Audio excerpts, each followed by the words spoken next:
So welcome to our Bible study for July. The theme this month is Westminster Cathedral. So I'm going to start with a few questions for you.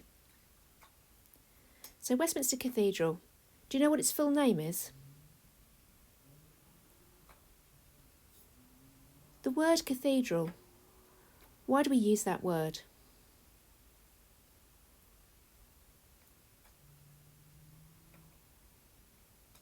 So you think about the tower at Westminster Cathedral. How tall is it? And the cross, the crucifix, how heavy is that? What does it weigh? And the number of bricks that were used to build the cathedral, how many of them? I'll let you know the answers at the end of the video. So looking now at the history of Westminster Cathedral and that place where it's built. So long ago, in 1651, Oliver Cromwell, he used that area, and it was an execution place for Scottish soldiers. In 1665, there was a dreadful plague in London, and the land there where Westminster Cathedral stands now was used as a burial ground for plague victims. So coming forward to the 19th century, in the 19th century, the Middlesex prison stood where Westminster Cathedral is now. In 1883, the prison was pulled down, and in 1884, the land was bought so that Westminster Cathedral could be built.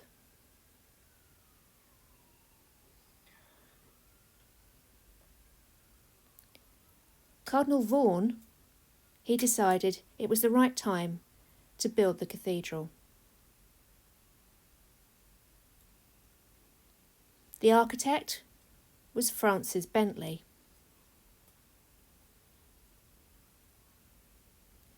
And the foundation stone was the 29th of June, 1895.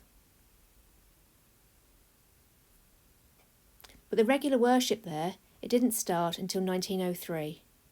Sadly, both Cardinal Vaughan and Francis Bentley, they had both died before the cathedral was finished. So the dedication, when it officially became a cathedral, was in 1910. So maybe you're thinking now, okay, that's the history of the cathedral, fine, but how's that linked to a Bible study? So now we're going to have a look at some readings that are linked to the blessing of the cathedral, the dedication of it. Maybe you were at Deaf Mass last month and will have seen those readings, but it's worth having a look at them again. So the anniversary of the dedication of a church. A reading from the second scroll of Chronicles. 2 Chronicles, chapter 5, verse 6 to 11, and 13, verse 6 to 2. King Solomon and all the community of Israel met in front of the ark. They sacrificed the sheep and cattle, too many to count. Then the priests carried the Ark of the Covenant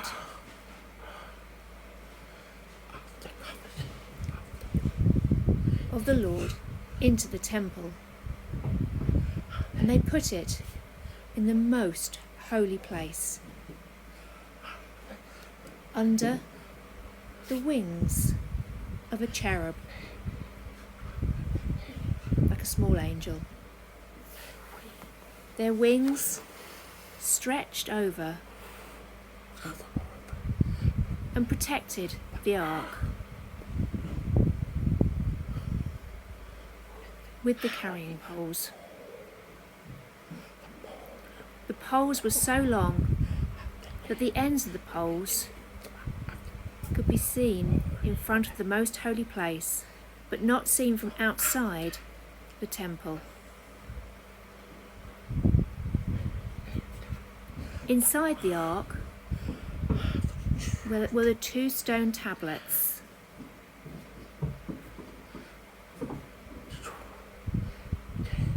They had the 10 commandments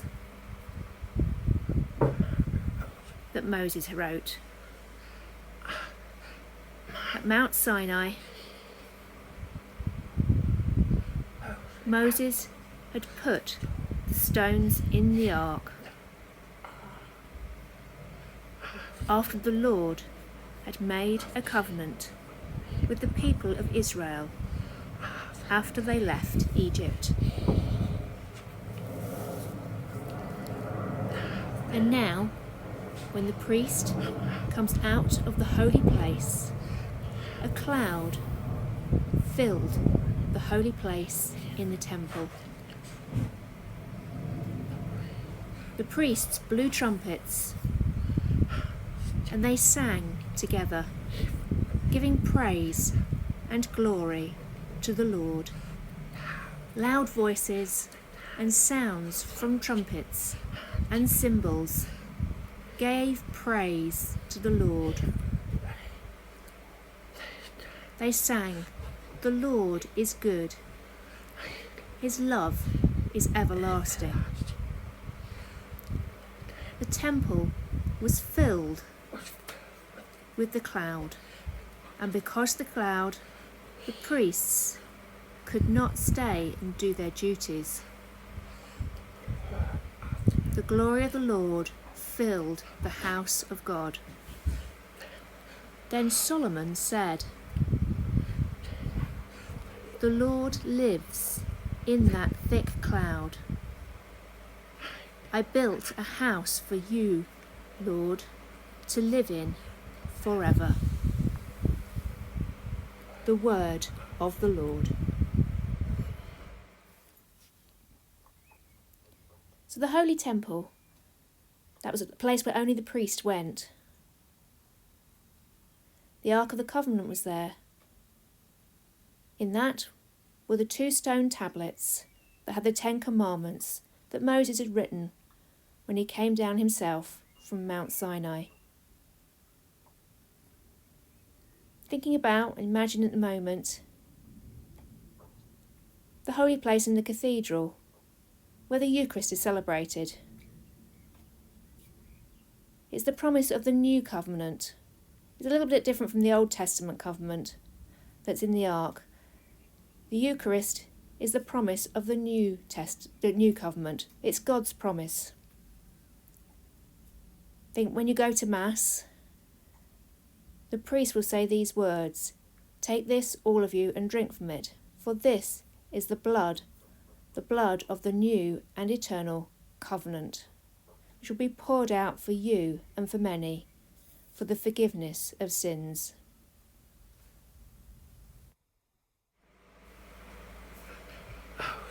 A reading from St. Paul's first letter to the Corinthians. So that's 1 Corinthians 3, 9 to 13 and 16 to 17. You are God's building. Through the grace that God gave me, I worked like an expert designer,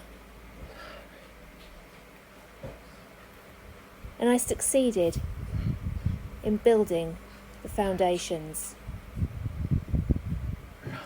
Now another person is building on this foundation.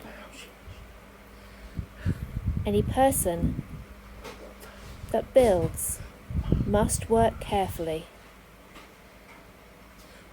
No one can build a different foundation because God has already used Jesus Christ as the foundation. On this foundation, Jesus Christ, you can build using gold, silver, jewels, wood, grass, or straw, but the work of each builder will be shown on the last day. When that day comes, fire will be used to test the work of each person. You should know that you are the house of God. You should know that the Spirit of God is living in you. If any person destroys the temple of God, God will destroy that person. Why? Because the temple of God is holy, and you yourselves are God's temple. The word of the Lord.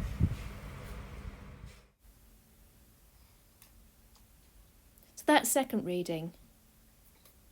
Is the church only a building? No, we are the church. The building's important, sure. A place to worship God, for the priest to celebrate the Mass, and for the community to come together and support each other. But that reading from St. Paul says you are God's building. The Spirit of God is living in each person. God created us, and we are holy. And our foundation stone? That's Jesus Christ. So you remember the questions at the start of the video? These are the answers now. So the full name of Westminster Cathedral is the Roman Catholic Metropolitan Cathedral of Westminster, dedicated to the most precious blood of our Lord Jesus Christ. So the word cathedral, where does that come from? Well, it's from the word cathedra. And what's that? That means the bishop's chair, and it's his symbol of his authority. So the tower of the cathedral, how tall is it? It's 87 metres tall. And the cross? Well, it weighs 2 tonnes. Actually, it's 10 metres tall as well. So, wow, that's quite big. And finally, the number of bricks used to build the cathedral? Well, it's 12.5 million. Well, I'm not quite sure who counted them, but there you go. They're the answers.